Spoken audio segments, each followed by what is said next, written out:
Okay.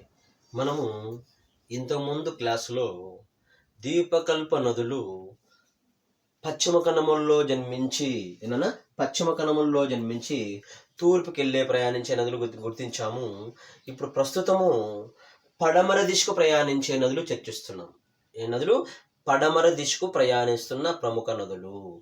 మరియు పడమర దిశకు ప్రయాణిస్తున్న ప్రముఖ నదులు మనం చర్చిస్తుంటే, ఈ పడమర దిశకు ప్రయాణిస్తున్న నదులు ఏంటివి? ఒకటి నర్మదా నది. ఏంటి? నర్మదా నది. తదుపరి వచ్చేసి తపతీ నది. ఈ ఈ నదులతో పాటు ఇంకా ప్రముఖ నదులు ఉన్నాయి. ఎటువైపు ప్రయాణించే నదులు? పడమర దిశకు ప్రయాణించే నదులు. మరియు పడమర దిశకు ప్రయాణించే నదులు ఉన్నత భూముల్లో జన్మించి ఇవి పడమరకు వెళ్తున్నాయి. ఉన్నత భూముల్లో జన్మించి ఇవి పడమరకు వెళ్తున్నాయి. మరియు ఈ పడమర వైపుకు ప్రయాణిస్తున్న ప్రముఖ నదుల విశేషాలు ఏంటంటే, ఇక్కడున్న పశ్చిమ కనుమలకు ఇక్కడున్న పశ్చిమ కనుమలకు ఇక్కడున్న తీర ప్రాంతానికి మధ్య ప్రాంతం తీరం మధ్య తక్కువగా ఉన్నది. ఇప్పుడు తూర్పు ప్రాంతం తీసుకుంటే తీరం ఎక్కువగా ఉన్నది. మరి పశ్చిమ ప్రాంతంలో తీసుకుంటే ఇక్కడ సముద్రానికి ప్లస్ పశ్చిమ కనుమలకు మధ్య తీర మైదానం వెడల్పు తక్కువగా ఉన్నది. ఇలా తక్కువగా ఉండడం వల్ల పడమర నుంచి వచ్చే నదులు తీర ప్రాంతంలో ఉప్పు కయ్యాలను తయారు చేయను. ఏమిటండి? ఉప్పు కయ్యాలను తయారు చేయను. ఎటువైపు వచ్చే నదులు? పడమర దిశకు ప్రయాణించే నదులు. అంటే ఉప్పు తయారు చేసుకోవడానికి అనుకూలంగా ఈ నదుల ప్రభావం ఉంటుంది. కారణం ఏంటంటే, సముద్రానికి పశ్చిమ కనుమలకు మధ్య ఇరుకైన ప్రాంతం తీర ప్రాంతం ఉండడం వల్ల ఇక్కడ ఉప్పు కయ్యాలు తయారు చేసుకోవడానికి అనుకూలంగా ఉండును. అదేవిధంగా పడమర దిశకు ప్రయాణిస్తున్న ప్రముఖ నదులలో ఒకటి నర్మదా నది. నర్మదా నది ఎక్కడ జన్మించునంటే మధ్యప్రదేశ్లో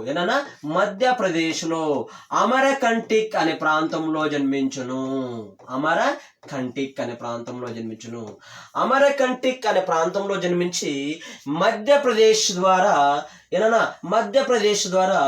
గుజరాత్ ప్రవేశించి గుజరాత్ దగ్గర అరేబియా సముద్రంలో కలుగును. ఎవరు? నర్మదా నది. మరి నర్మదా నది విశేషం ఏంటంటే, ఈ నర్మదా నది రెండు పర్వతాల మధ్య లోయలో ప్రయాణించును. ఎప్పుడైతే రెండు పర్వతాల మధ్య లోయలో ప్రయాణించడం వల్ల ఆ లోయ పగులు లోయ. ఏ లోయ? పగులు లోయ. ఎందుకు దీన్ని పగులు లోయ అని అంటున్నాము? ఈ మాట టెక్స్టుబుక్లో లేదు. ఒకప్పుడు ఈ పర్వతాలు ఇలా ఉన్న పర్వతాలు భూకంపం రావడం వల్ల పర్వతాలు కదలిక జరిగి ఒక లోయ ఏర్పడింది. ఎప్పుడైతే పర్వతాలు కదలిక జరిగి ఒక లోయ ఏర్పడిందో ఆ లోయ మధ్య భాగంలో ఈ నది ప్రయాణించడం వల్ల దాన్ని పగులు లోయ నది అంటున్నాము. ఎప్పుడైతే ఆ లోయ కింది భాగానికి వెళ్ళిపోవడం వల్ల ఆ లోయలో మార్బల్స్ విస్తరించడం వల్ల ఈ మార్బల్స్ రాక్స్ పైన ఈ నది ప్రయాణించి అందమైన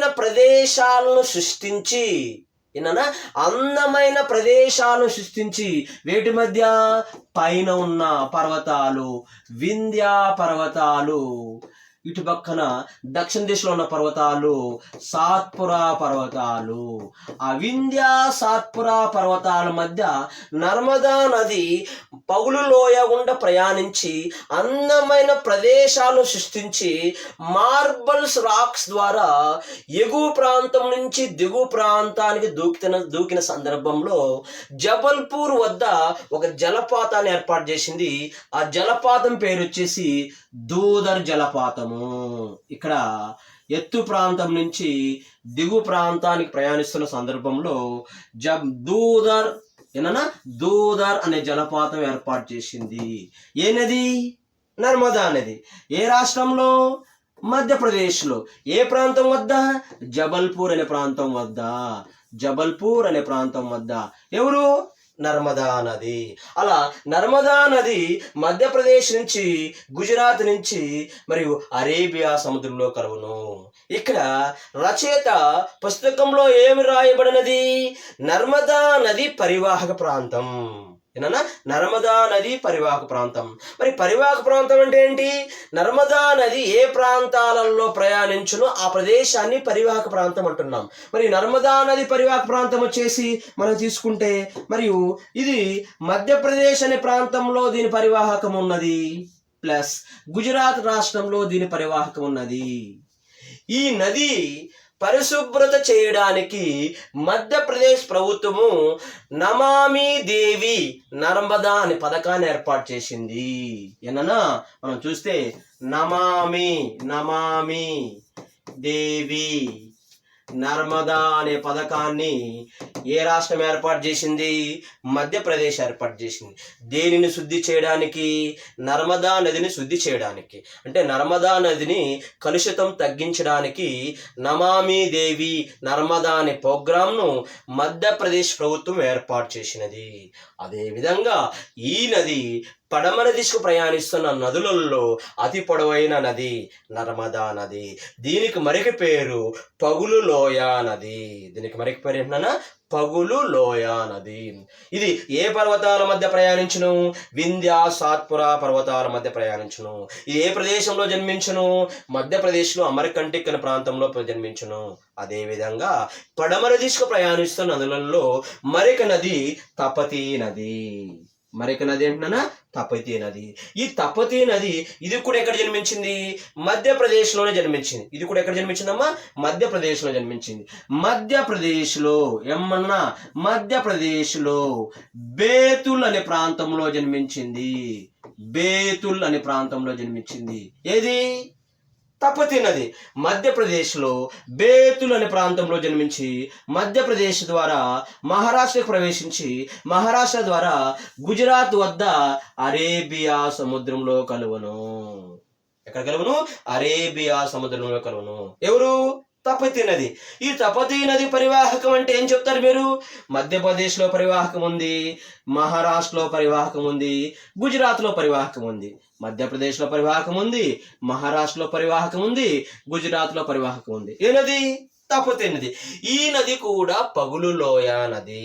ఈ నది కూడా పగులు లోయ నది. సార్ ఇంతకుముందు మీరు పగులు లోయ నది చెప్పారే, అంటే రెండు పర్వతాల మధ్య లోయలో ప్రయాణించడం వల్ల పగులు లోయ నది అన్నారే, మరి ఈ నది ఏ పర్వతాల మధ్య ప్రయాణించను అని చెప్పేసి ఆలోచన మీకు రావచ్చు. ఎస్, ఖచ్చితంగా వస్తుంది.